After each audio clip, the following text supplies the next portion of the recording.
All right, to get a little bit more insight about what's playing out in Haiti and what it might mean for us as a country that's connected to Haiti a little bit. You'll remember that former President Jean-Bertrand Aristide actually spent some time here in exile many years ago. Advocate Sipho Mantula from the Thabo Mbeki African Leadership Institute joins us now. Thank you so much indeed for joining us. Welcome to the program.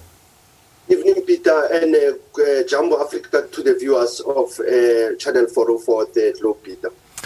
What a tragedy that's played out in Haiti. Peter, that is quite true, but for our viewers, as you have said, the former President Jean-Bertrand Aristide was hosted in this country, and our institute, the university, was the host, by the way, you will understand. And if one will have to take you back to the history of that country, this is the first black republic in the world. It's the country that was so great in the history of the global history, how France enslaved and how France treated this country, the same like the United States of America, the same like the United Nations, how they have failed. Now, if we look at the events of what have happened, Peter, when President Thabo Mbeki visited Haiti 17 years ago, there was threats to his life as well when he was part of the bicentenary, which is 200 years of the historic independence of the black nation. Now, let me take viewers quickly to the events that have come out now. Barely within 24 hours, Peter, Jovenel Moise appointed the Prime Minister to look on the issues of the elections, because this is a country that has been having what President Thabo Mbeki, former head of state of this country, have said, that this country has 4 pillars: poverty, underdevelopment, conflict, instability. But this is a country where its military coups have happened more than 30 times. Dessalines was assassinated in 1806. Jovenel Moise is being assassinated in 2021. Look at the history of how that country has underwent through military coups, instability, corruption, but as well as the influence of the foreign countries, Peter, because that country has oil as well. That's one thing we must understand.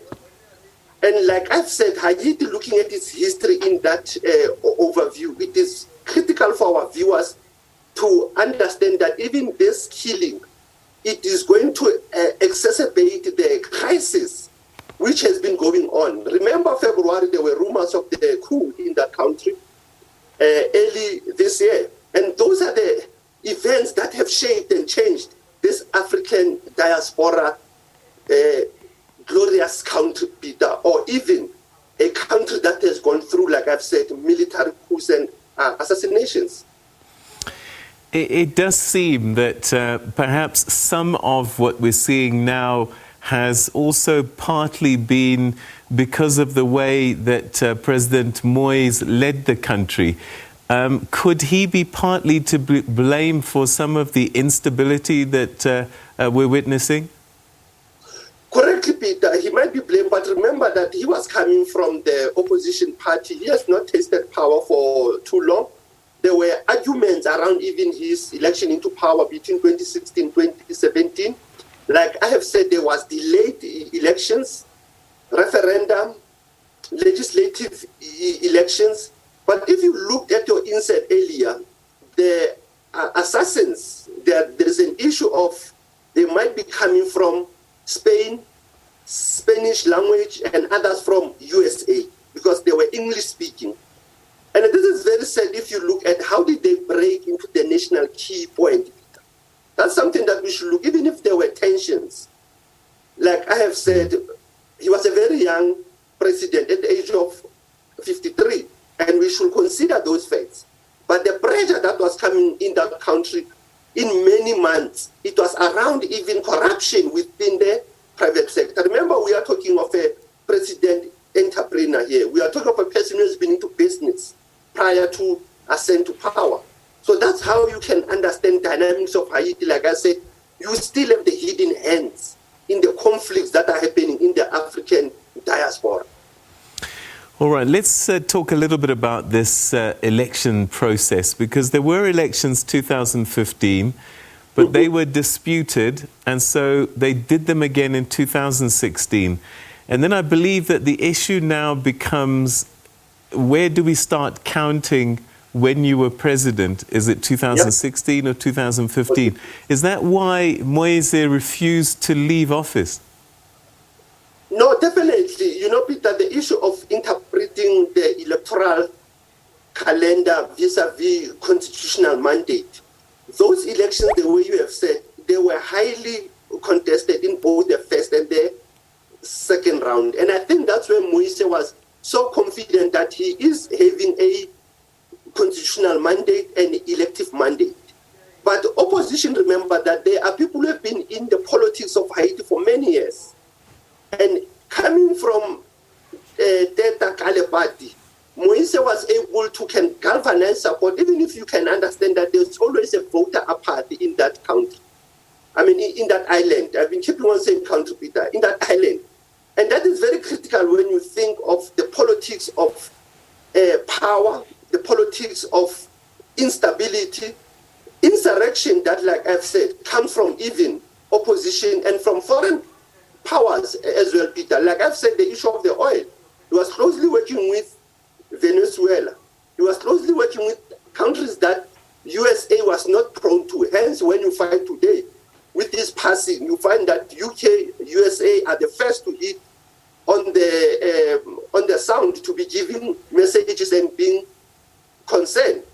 And that's where even we look at the Organization of American Organization, which has to be the one, because we are talking of an African diaspora country. We are not talking of a Commonwealth country or a American country, but we are talking of a country that has been having instability politically, and as well as the pangs of hunger, because poverty and development has to be put into the door of France. France play a big syndrome man in the whole continent, calling everybody to come. But if you look how France punished Haiti, it punished them to the point where economically Haiti could not survive. Politically, Haiti was poor in terms of understanding multi-party democracy. Like I've said, Peter, it's a country that has more than 30 coups. How do you deal with a country that has many insurrections, instabilities? Talking about instabilities, I mean, you know, when one looks at Haiti and the things that have been going on, we talk about state capture here in South Africa, but it sounds as if that gangs are part of state capture because they're allowed to operate, and sometimes with the complicity and being overlooked by the state in doing the things that they do. Correct, Peter, but remember that this energy of our African people being put as beggars and going into gangsterism, most of the Caribbean states, you will understand, including Jamaica, you find that gangsters are ruling the islands. But there is the issue of the drug trafficking, the oil trafficking, but at the same time being colluded with political governance, and that affects the ordinary people. And that questions us about the role of the United Nations. Because I can assure you, Peter, there was a UN mission in that country when we were getting our independence 27 years ago. So this is a country when we have to think of our independence in this country. We have to think critically that Haiti 1994 was under the peacekeeping mission. So this is a country, Peter, as you have said, embezzlement of funds, that's the better way that they will like, Peter, even if they are greedy and thieving and stealing public funds. Embezzlement of funds in the state and the work of the cabal in the political parties. It is the virus. It is what you can say, it is the third wave of the delta of corruption in many African states. And that's where, Peter, we need to rein in the wisdom of our elders. Like I've said, you have African leaders who have pledged their support in Haiti. And South Africa was one of the countries that was so passionate about the struggle of Haiti, to understand what they've went through, the France colonial powers, what they've went through, American interference. And that's where, Peter, I think we have to not give up on the people of Haiti because they went through natural disasters as well. I'm not talking about hurricanes, Peter. This is a country that has went through what I can say God sleeps in Haiti. He doesn't sleep only in Rwanda. He sleeps in Haiti. Fascinating. Thank you so much indeed for giving us some color and some context on the tragic events of today. Thank you so much indeed. Always good to talk to you, Advocate Sipho Mantula.